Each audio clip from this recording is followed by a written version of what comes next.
Hello दोस्तों, प्रणाम। मैं सुमन गुप्ता अपने यूट्यूब चैनल पर आप सभी का स्वागत करती हूँ।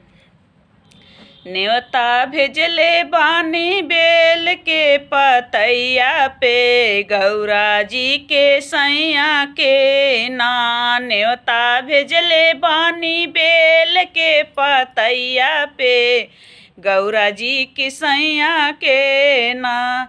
एक और लिखली राम राम, एक और लिखली घन श्याम, एक और लिखली राम राम, एक और लिखली घन श्याम। बिचवा लिख दियली नाम देवी मैया के, गौरा जी के सैया के ना।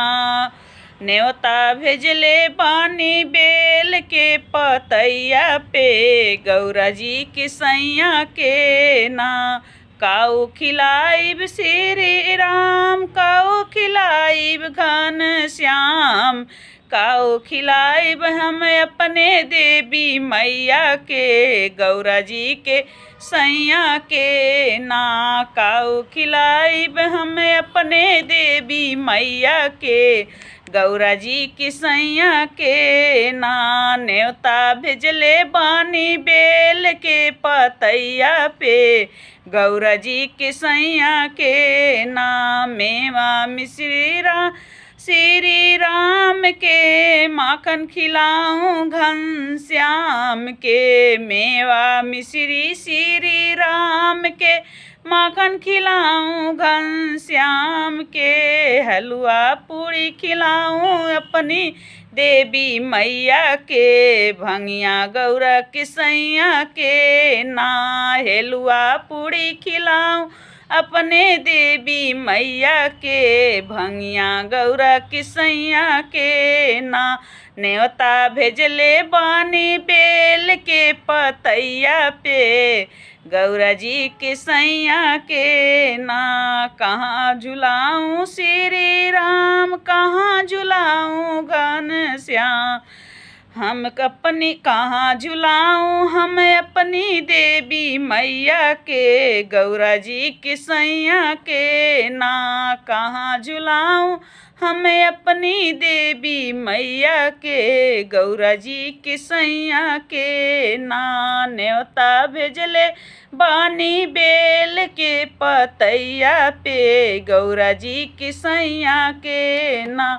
अमवा की डरिया श्री राम, कदम के डरिया घन श्याम, निमिया के डरिया झुलुआ अपनी देवी मैया के, बेल पे गौरा जी की सैया के ना। निमिया डरिया झुलाऊं अपनी देवी मैया के, बेल पे गौरा जी की सैया के ना। न्योता भेजले बानी बेल के पतैया पे, गौरा जी की सैया के ना।